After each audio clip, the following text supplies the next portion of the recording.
Okey, apa-apa yang boleh kita lakukan, mesti kita lakukan. Jadi termasuklah kalau kita boleh mengelakkan amalan merokok, kita harus elakkanlah. If we can do, we must do. Okey? Sekarang kerajaan sedang berusaha, terutamanya Kementerian Kesihatan Malaysia, sedang berusaha untuk mengambil langkah yang cukup drastik, okey, langkah yang cukup berwibawa dalam hal ini saya boleh katakan kerana mereka cuba menghentikan amalan ini dalam kalangan generasi muda. Okey, kerana amalan merokok ini amalan yang begitu berbahaya dari segi kesihatan fizikal, mental, menjadi antara penyebab kematian saban tahun di hospital kerana penyakit-penyakit yang serius, kronik, okey, seperti kanser paru-paru dan sebagainya. Dan orang yang merokok ni bukan saja membahayakan diri, malah membahayakan keluarga mereka. Okay, smoking is good or bad? Bad. Stupid. Bad. Really bad, See, sir. many people Bad, think sir. smoking is Bad. bad. Some Smoking people is think stupid, sir. smoking is cool, okay? Tapi you just have to know that smoking is stupid. This is the most stupid thing that you can do to your body. The most stupid thing, I'll tell you. Kalau kamu ada penyakit tekanan darah tinggi, boleh makan pil, tekanan darah akan turun. Kalau kamu ada penyakit diabetes, tak boleh ambil pil, boleh makan ubat. Diabetes, kencing manis akan turun. Kalau kamu ada kolesterol tinggi, boleh ambil ubat, kolesterol akan turun. Tapi kalau kamu merokok, kesan daripada merokok itu tak ada antidotnya, tak ada ubat untuk turunkan kesan. So this is the most stupid thing in the world. Okay? So never pick up smoking. If you're already smoking, please give it up. It's not worth. Okay? It's not worth at all. It's not cool also. Okay? Jadi smoking is actually a stupid thing to do. Okay? Jadi banyak orang, including the smart people, they smoke. Somehow they have picked up the habit. Lepas tu sukar nak berhenti. Okay, ini masalahnya. Smoking is definitely a stupid thing to do. Sebab ia menjejaskan kesihatan. Jadi kerajaan Malaysia sekarang menerusi agensinya Kementerian Kesihatan Malaysia sedang mencadangkan generational end game untuk smokers. Okey, generational end game ataupun GEG ini ialah ini generasi end game ialah generasi penamat lah. Okey. Generasi penamat. Apakah itu generasi penamat ataupun generational end game? GEG merujuk pada generasi yang dilahirkan pada 1 Januari 2007 dan seterusnya. Generasi ini tidak boleh, kerajaan nak buat undang-undang, generasi ini tidak boleh menggunakan, menghisap, berada dalam milikan mereka sebarang produk merokok termasuk rokok elektronik. Okey, tengok ini sumbernya ialah dari Unit Kawalan Tembakau Kementerian Kesihatan Malaysia. MOH is Ministry of Health. Ini dipanggil GEGAR. Ini adalah sebahagian daripada Agenda Nasional iaitu Malaysia Sihat. Kerajaan nak buat ni dalam bentuk undang-undang supaya mereka yang berusia 15 tahun ni tidak boleh, okey, tidak boleh lagi merokok atau membeli rokok ataupun menyimpan rokok dalam beg mereka. Undang-undang, you know. Undang-undang maknanya kamu boleh dihukum. Okey, jadi ni Menteri Kesihatan Khairi Jamaluddin mahu dasar generational end game diluluskan di Parlimen Julai ini. Kita masih menunggu keputusan pihak Parlimen sama ada dasar ini akan diluluskan ataupun tidak. Ini kamu tengok kempen generasi tanpa rokok disokong oleh dua kementerian. Maknanya dua kementerian bekerjasama. Inilah yang kita tulis sebagai kerjasama antara agensi kerajaan. Tak ada satu benda pun yang satu kementerian boleh buat dengan sendirinya. Macam COVID-19. Bukan Kementerian Kesihatan sahaja. Angkatan Tentera terlibat, polis terlibat, Jabatan Bomba dan Penyelamat terlibat. Okey? Pelbagai pihak terlibat, barulah sesuatu masalah itu dapat diatasi. Dan untuk anti rokok ini, Kementerian Pendidikan dan Kementerian Kesihatan bekerjasama dalam mengadakan pelbagai program. Ini adalah salah satu program, peraduan melukis poster dan video peringkat kebangsaan. Semua ini nak wujudkan kesedaran dalam kalangan masyarakat. Saya buat kelas ini, saya tunjukkan perkara ini dalam kelas juga untuk memberikan pendedahan kepada kamu. So that next time people talk about it, You will know it, okay? You will know. Ini mereka nak dapatkan sokongan. Sokongan ahli parlimen, sokongan masyarakat, sokongan golongan muda, sama ada dasar ini perlu dilaksanakan ataupun tidak. Ini dikenali sebagai GEGAR. GEGAR maknanya Generational End Game Advocacy Roadshow.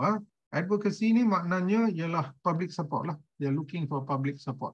Sokongan daripada masyarakat supaya dasar ini dapat dilaksanakan. Akhirnya dalam negara kita ini, kita akan ada end game lah for smoking. We are finding an end game for smoking, okay? Whether we can or cannot, we don't know. But the best thing is to try, right? Okay, can or cannot is not always in our hands, but we can strive, we can try. Jadi, GEG ini sebenarnya merujuk pada generasi penamat atau generational end game adalah satu bentuk kawalan perundangan, undang-undang. Kita going to gubal undang-undang yang melarang aktiviti berkaitan merokok seperti tidak boleh menggunakan, menghisap dan berada dalam milikkan mereka sebarang bentuk produk merokok dalam kalangan generasi yang lahir pada 1 Januari 2007 dan ke atas. Okay? So 15 year and below you cannot touch rokok kalau undang-undang ini sudah diluluskan di parlimen.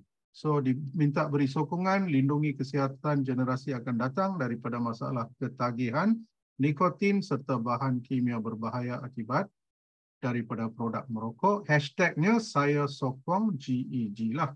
Okay, nikotin dan bahan-bahan berbahaya inilah yang merosakkan organ-organ dalam badan, terutamanya paru-paru, okay, jantung, pelbagai penyakit kronik dikaitkan dengan amalan merokok. Jadi setiap kali timbul sesuatu dasar seperti ini, sudah tentu kamu diminta pandangan. Apakah pandangan anda? Okey, setiap kali diminta pandangan, apa teknik sugus yang kamu kena gunakan? Pandangan. They ask you, okay, what do you think? What say you about this? Kamu mesti wajib gunakan teknik apa? SKLK. SKLK. Jadi kamu boleh berbincang tentang sebab-sebab, kesan-kesan, langkah-langkah ataupun kepentingan-kepentingan. Okey, untuk topik hari ini, untuk topik kita andaikan topik ini tak akan keluar dalam karangan lah. Tapi maklumat ini kamu boleh guna dalam karangan.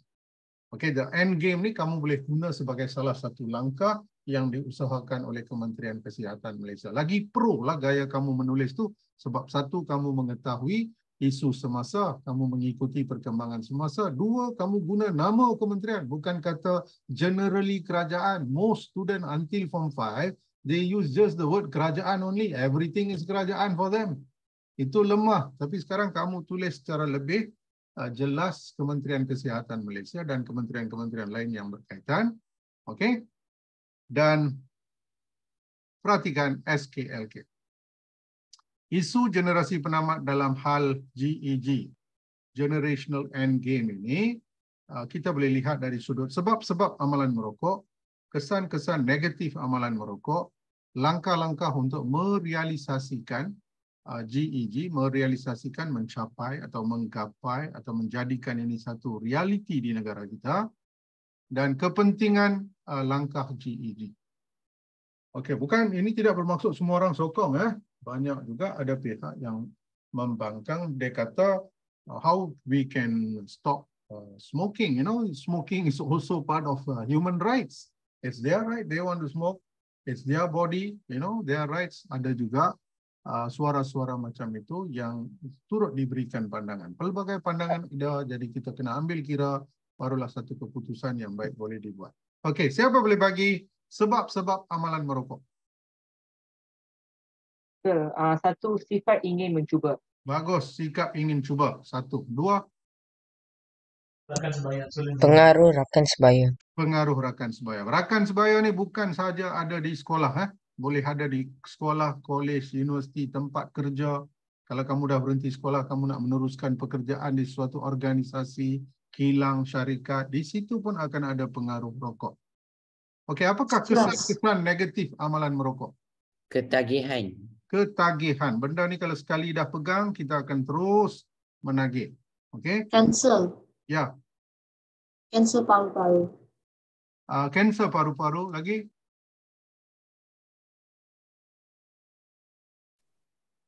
merosakkan kesehatan diri. Maruah diri. Merosakkan maruah diri, kesihatan, okey, mencemarkan maruah diri. Okey, Betul. kalau orang tahu kamu perokok, orang fikir dua kali lah nak kahwin dengan kamu ke tidak, nak berkawan dengan kamu. Menjejaskan prestasi pembelajaran. Menjejaskan prestasi pembelajaran kerana ketika merokok mungkin kamu tak nak belajar. Ini merupakan satu bentuk pembaziran masa. Dan apabila orang sudah remaja terutamanya, apabila mereka sudah berjinak-jinak dengan rokok, mereka hendak mencuba perkara-perkara lain pula seperti minuman beralkohol, dadah dan sebagainya, pil-pil dan sebagainya, pil-pil khayal dan sebagainya. Jadi sebab tu rokok ni kita kena jauhi kerana dia boleh membawa kepada pelbagai lagi gejala sosial yang lain. Okey, apakah langkah-langkah untuk merealisasikan GEG? Tadi saya dah tunjuk satu gambar. Dalam satu gambar tu sudah ada langkah penting. Apa dia? Membuat kempen kesedaran. Kempen kesedaran, okey. Siapa perlu buat kempen ni? Langkah maknanya who? Kerajaan. Kerajaan perlu Membuat kempen kesedaran. jangan kata kerajaan. Who is the Kementerian Kesihatan harus melakukan. Kementerian Kesihatan. betul. Kementerian Kesihatan Malaysia KKM perlu memperhebat kempen ini. Terangkan kepada masyarakat. Gunakan semua media yang ada, terutamanya media massa seperti radio, television, surat khabar, majalah. Explain to the public, to the masses why we need to do this. Okay? Dan lepas tu mereka juga boleh menggalakkan pengguna-pengguna media sosial, the content creators of media social, the influencers. Okay, they try to send messages, positive messages lah. Message yang dapat satu untuk menunjukkan betapa berbahayanya amalan merokok dan satu lagi mengapa kita kena hentikan amalan ini dalam masyarakat dan lambat laun menjadi sebuah negara yang bebas rokok. Okey? Dan apakah kepentingan GEG? Melahirkan satu generasi yang bebas rokok, Produktif. satu generasi yang produktif, Yang sihat. generasi yang sehat. Kalau generasi sehat, penyakit kurang, is it a good thing for the government? Yes, sir. Kos Mengurangkan kos. Bagus. Betul. Ini mengurangkan kos. Kerajaan mengimpor berjuta-juta ringgit setiap saban tahun. Kita import ubat diabetes lah, ubat tekanan darah, ubat kanser paru-paru, macam-macam kita import. Semua ni dapat dikurangkan. Walaupun kerajaan akan hilang pendapatan daripada cukai tembakau. Cukai tembakau kerajaan akan hilang lah. Banyak cukai tembakau tu banyak antara penyumbang yang besar kepada pendapatan negara. Tapi kita kena lihat dari sudut kesihatan masyarakat.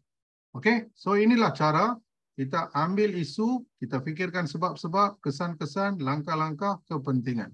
Kalau kamu sampai dalam ujian lisan, ujian bertutur, kamu boleh guna teknik yang sama. Malah soalan ditanya dalam kumpulan pun, kamu masih boleh jawab. Kamu boleh suruh kawan kamu, hey, you talk about sebab-sebab, I'll talk about kesan-kesan, another friend talk about langkah-langkah, and the other fellow talk about kepentingan. Kamu boleh bahagikan tugas. And immediately, this can be done in just 1 minute. Lesser than a minute. Dan setiap peserta dalam kumpulan itu ada idea untuk disumbangkan dalam ujian bertutur anda. Okey? Jadi apa jua topik, jangan lupa kita masih boleh guna teknik SKLK.